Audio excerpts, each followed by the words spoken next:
Assalamualaikum warahmatullahi wabarakatuh. Alhamdulillahirrabbilalamin. Wassalatu wassalamu ala asrafil anbiya wa mursalin Sayyidina Maulana Muhammadin amma ba'd. Pada yang terhormat Mas Yuli Aramat selaku Mentor Break Scholarship UNED Batch 5. Yang terhormat Mas Roni Gunawan selaku Kepala Asrama Proyek Dormitory UNED Batch 5 dan juga teman-temanku yang berbahagia. Puja dan puji syukur atas kehadirat Allah SWT yang telah menuntun kita, yang telah membimbing kita, yang telah memberikan hidayah dan anugerahnya agar selalu senantiasa beribadah kepada Allah SWT.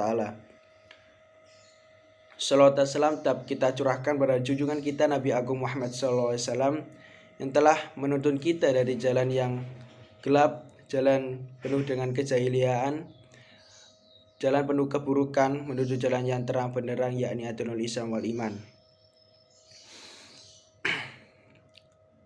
Sebelumnya perkenalkan, nama saya Bagus Setyoeko Priyono selaku Lurah Proyek Scholarship UNED Batch 5 yang baru.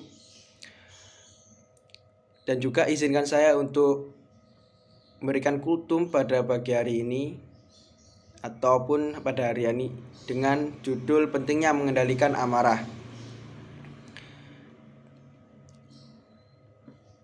Bahwa kita tahu dalam kehidupan di dunia ini terkadang kita mendapatkan kenikmatan yang membuat kita juga kadang bahagia dan juga kadang kita membuat kita kecewa. Dan kita bisa menyambutnya dengan sukacita, bahagia dan tertawa, dan namun juga bisa menyambut dengan kesedihan atau kekecewaan. Cara masing-masing orang dalam menyikapi hal yang kurang menggembirakan itu juga pun berbeda-beda. Ada yang bisa menyikapinya dengan sabar ataupun meredanya dengan pelan-pelan, dan juga langsung terpantik emosinya dan kemudian marah-marah. Pada sebuah hadis Sahih Bukhari yang diriwayatkan oleh Abu Hurairah radhiyallahu an, disebutkan anna rajula qala lin-nabi sallallahu alaihi wasallam ausinin, yang artinya ada seorang laki-laki yang berkata kepada Nabi Muhammad sallallahu alaihi wasallam, "Ya Nabi, berikan kami nasihat." Kemudian Nabi menasihatinya, "La taghdab, jangan marah." Mungkin merasa sangat simpel pesan yang diberikan. Laki ini bertanya lagi sampai berulang 3 kali. Nabi selalu menjawab dengan konsisten sebagaimana jawaban yang pertama itu. La taghdab, jangan marah. Hadis riwayat Bukhari. Dari hadis ini ulama berbeda pendapat. Sebagian dari mereka memberikan alasan kenapa Rasulullah sampai berpesan kepada orang tersebut dengan kalimat jangan marah sampai pun 3 kali ya. Yakni karena memang sahabat yang bertanya itu adalah orang yang temperamental, seringkali marah, atau kalau kita memberikan sesuatu yang tidak pas di hatinya itu dari sahabat tersebut akan langsung marah.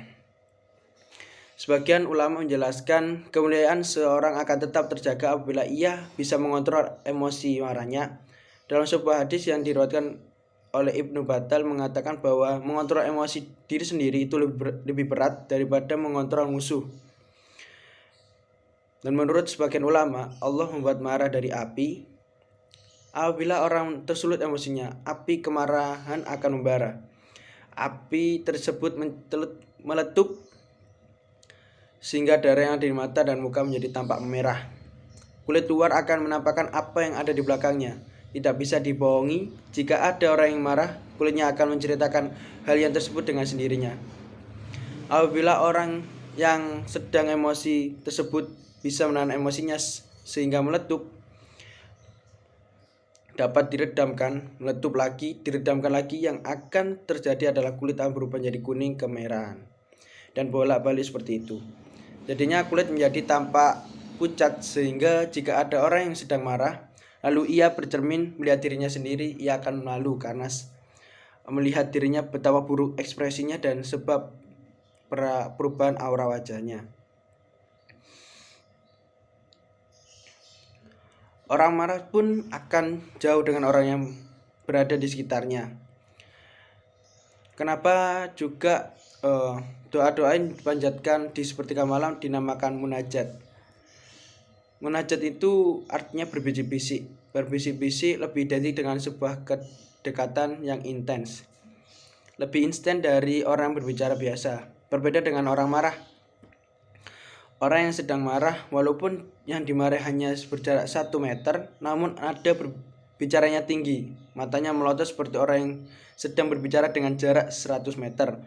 Kenapa seperti itu? Sebab walaupun dekat secara raga, namun secara ruh itu jauh. Marah bisa memecah jarak itu menjadi terbentang jauh. Rasulullah SAW bersabda, "Laisa syahidu bisurat ati inna masyahidul ladzi yamliku nafsahu indal ghadab." Artinya orang kuat bukanlah orang yang pandai bergulat. Namun orang yang kuat adalah yang bisa mengontrol pribadinya ketika marah. Hadis riwayat Bukhari. Dalam hadis lain, inna ghairu rijali man kana bati'an ghadabi sari'an ridha wasari rijali man kana syari'a ghadabi bati'an ridha. Artinya sesungguhnya sebaik-baiknya orang adalah orang yang lambat meletup emosinya dan cepat meridhoi. Sedangkan seburuk-buruknya orang adalah yang cepat marah dan lambat meridhoi. Hadis riwayat Ahmad. Buat teman-teman sekalian, mungkin ada usaha untuk kita mengontrol emosi supaya tidak mudah marah, dan mungkin beberapa. Yang pertama ada membaca ta'awudz. Nah, membaca ta'awudz itu salah satunya untuk kita agar meredamkan amarah kita. Yang kedua berwudu. Karena kemarahan itu tercipta dari api, atau lebih khususnya kita akan lebih dekat dengan syaitan. Nah, kenapa kita berwudu? Api akan kalah dengan air gitu. Ketika kita melakukan emosi, kemudian kita berwudu, itu akan memberikan kita keredahan dalam emosi tersebut. Kemudian duduk. Dalam sebuah hadis Rasulullah SAW bersabda, "Idza ghadiba ahadukum wa huwa qa'imu qal yajlis fa inda haba anhu ghadabu wa illa falyatwaji." Artinya apabila di antara kalian ada yang marah dalam keadaan berdiri, duduklah. Jika marah tidak bisa hilang, bertidurlah. Bertidurlah miring. Hadis riwayat Ahmad, Abu Daud. Kemudian keempat itu adalah diam. Ketika kita marah, kita jangan memberikan ucapan yang dengan terbentak-bentak. Solusi ini justru memberikan kita bahwasanya ketika kita emosi, lebih baik kita diam agar tidak memunculkan kata-kata yang jorok ataupun hal yang buruk. Sebab suatu yang kita ucapkan itu juga adalah sebuah doa. Yang selanjutnya yaitu bersujud ya. Bersujud ini berarti sholat sunnah minimal 2 rakaat. Ada dalam hadis, ala wa inna ghadaba wa jamratu fi qalbi ni'dama ama ra'aitum illa khumrati ainahi wa intifahi audajihi. Artinya ingatlah, sungguhnya marah itu api dalam hati anak Adam.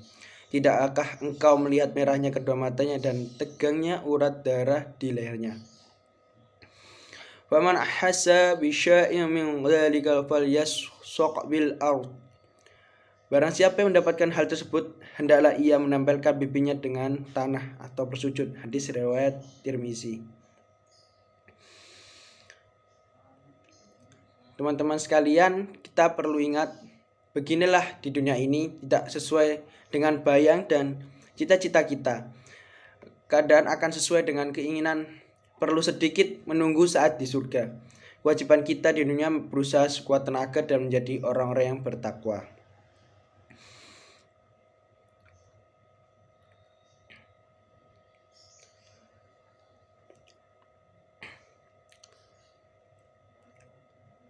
Mungkin itu saja kultum pada hari ini.